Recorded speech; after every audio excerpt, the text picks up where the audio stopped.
B.F. Skinner, comportamentos que desaparecem, respostas emocionais intensas, esquemas de reforço intermitente e os efeitos da extinção na clínica, na arte, na educação e nas relações humanas. Quando o reforço já não estiver sendo dado, a resposta torna-se menos e menos frequente, o que se denomina extinção operante. Se o alimento for sustado, o pombo finalmente irá parar de levantar a cabeça. Em geral, quando nos empenhamos em comportamentos que não compensam, encontramos-nos menos inclinados a comportamentos semelhantes no futuro. Se perdemos uma caneta tinteiro, passamos a procurá-la cada vez menos no bolso em que costumeiramente era guardada. Se não obtivermos respostas a ligações telefônicas, finalmente deixamos de telefonar. Se o piano está desafinado, tocamos cada vez menos. Se o rádio torna-se barulhento ou se os programas pioram, paramos de ouvir. Um pombo que não recebeu os reforços costumeiros dá voltas de frente ao disco, arrulhando, batendo as asas e apresentando outros comportamentos emocionais.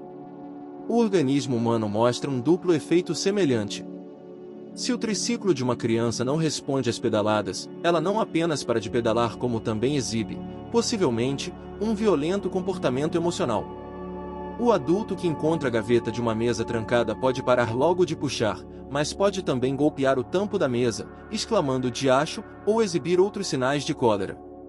Assim como a criança finalmente volta ao triciclo e o adulto à mesa, também o pombo retomará o disco quando a resposta emocional tiver se esvaído.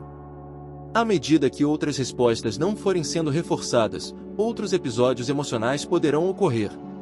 As curvas de extinção sob tais circunstâncias mostram uma oscilação cíclica, na qual a resposta emocional surge, desaparece, e torna a voltar. Se eliminarmos a comoção através de repetidas exposições à extinção, ou de outras maneiras, a curva emergirá em uma forma mais simples. O comportamento durante a extinção é o resultado do condicionamento que o precedeu, e neste sentido a curva de extinção fornece uma medida adicional do efeito do reforço. Se apenas algumas respostas foram reforçadas, a extinção ocorre rapidamente. Há uma longa história de reforço, segue-se uma extinção procrastinada. Por exemplo, ainda que tenhamos sido reforçados por uma excelente refeição em um novo restaurante, uma refeição ruim pode reduzir nossa preferência a zero, mas se encontrarmos excelente comida em um restaurante por muitos anos, muitas refeições ruins precisarão ser digeridas antes que, permanecendo tudo o mais constante, venhamos a perder a inclinação de frequentar o mesmo restaurante novamente. Assim, se apenas ocasionalmente reforçarmos uma criança por um bom comportamento, o comportamento subsistirá, depois que se deixar de reforçá-la, muito mais do que se tivéssemos reforçado todas as vezes que o comportamento foi emitido, até o mesmo número de reforços. Isto é de grande importância prática quando os reforçadores utilizados são limitados.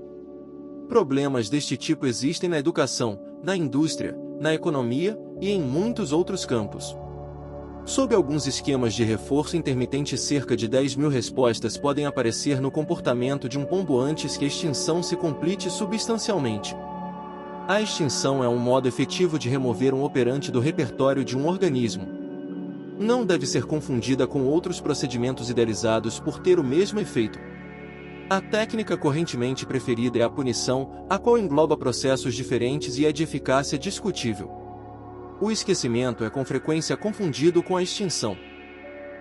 No esquecimento, o efeito do condicionamento perde-se apenas com a passagem do tempo, enquanto a extinção requer que a resposta seja emitida sem ser reforçada. Em geral, o esquecimento não ocorre rapidamente. Curvas de extinção consideráveis foram obtidas de pombos 6 anos depois que a última resposta tivesse sido reforçada.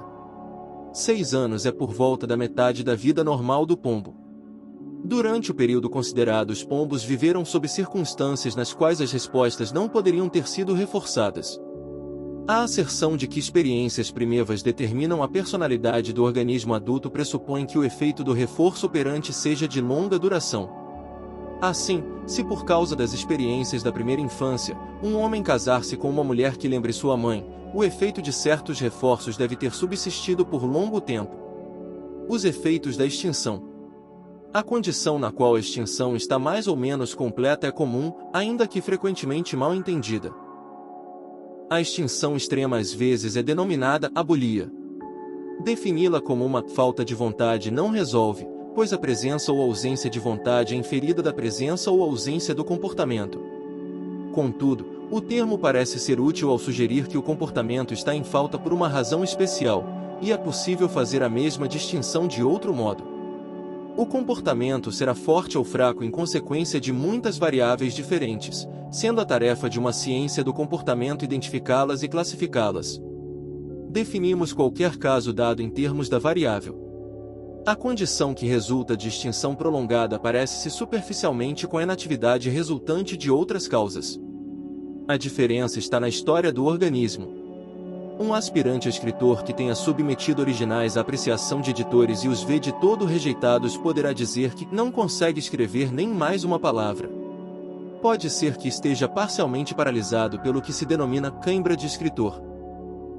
Pode ser que ainda insista em que deseja escrever, e poderemos concordar com ele na paráfrase: sua possibilidade de resposta extremamente baixa deve-se principalmente à extinção. Há ainda outras variáveis operando, as quais, se não houvesse ocorrido extinção, poderiam ter produzido uma alta probabilidade. A condição de pouca força de um operante como resulta da extinção muitas vezes requer tratamento. Algumas formas de psicoterapia são sistemas de reforço destinados a restaurar o comportamento que se perdeu através da extinção.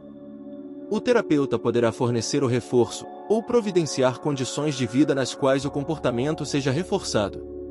Na terapia ocupacional, por exemplo, o paciente é encorajado a assumir formas simples de comportamento que recebem reforço imediato e razoavelmente consistente.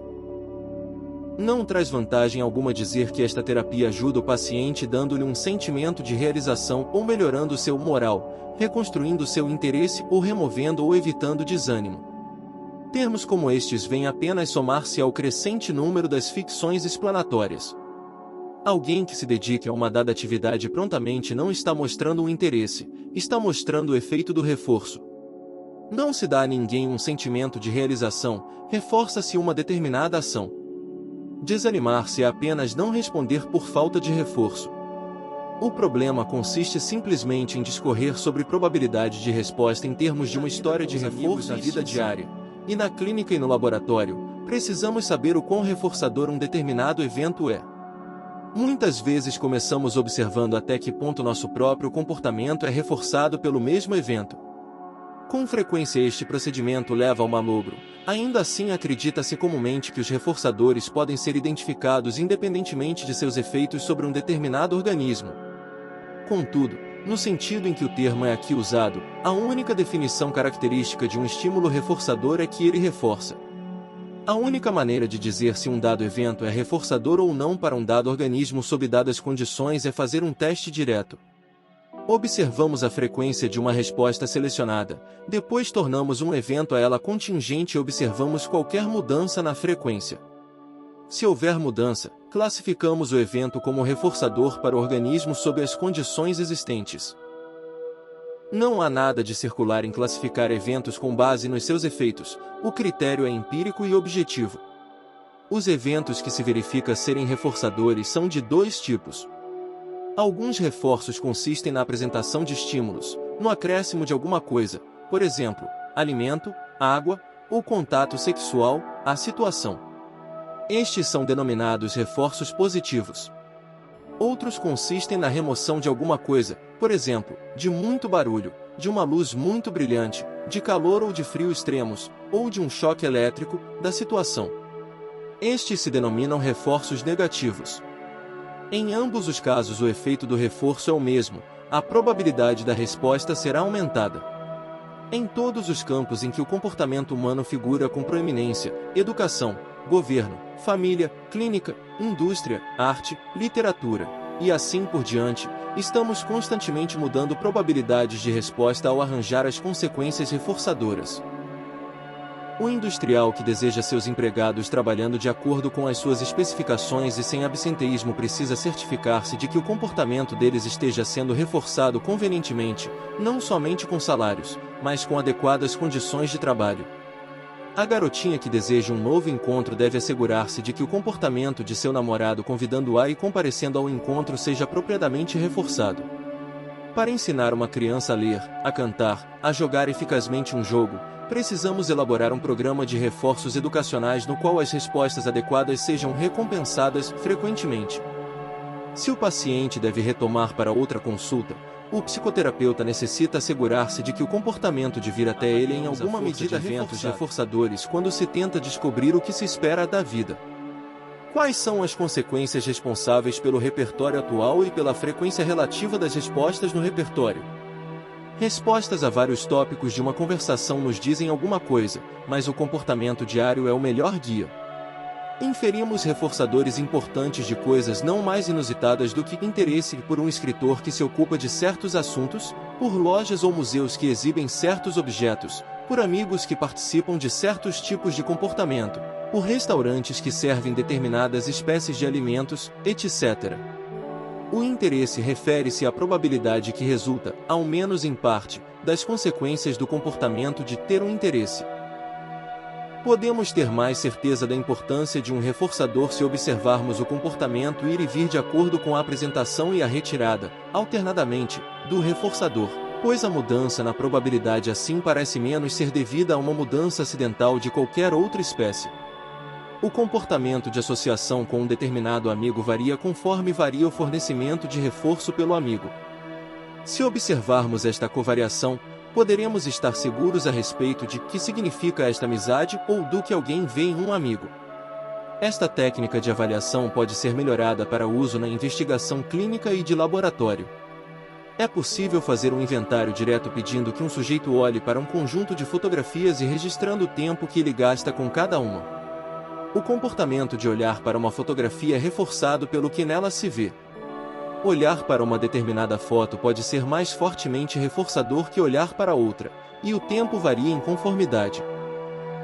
A informação poderá ser útil se for necessário, por alguma razão, reforçar ou extinguir o comportamento do cliente ou do sujeito. Arte e divertimento são reforçadores inventados. Se o público compra ou não livros, entradas para o teatro ou concertos, e obras de arte, depende de se os livros, concertos, peças ou quadros são reforçadores ou não. Com frequência o artista se confina a uma exploração do que é reforçador para ele mesmo.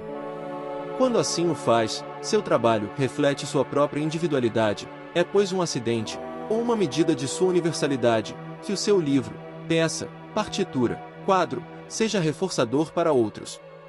Na medida em que o sucesso comercial for importante, o artista deve fazer um estudo direto do comportamento de outros. O fato de que o organismo evidentemente herda a capacidade de ser reforçado por certos tipos de eventos, não nos ajuda na previsão do efeito reforçador de um estímulo não experimentado. Nem a relação entre o evento reforçador e a privação ou outra qualquer condição do organismo dota o evento reforçador de uma propriedade física particular. É muito pouco provável que eventos que adquiram seu poder de reforço sejam marcados de um modo especial qualquer. Contudo, estes eventos são um tipo importante de reforçadores.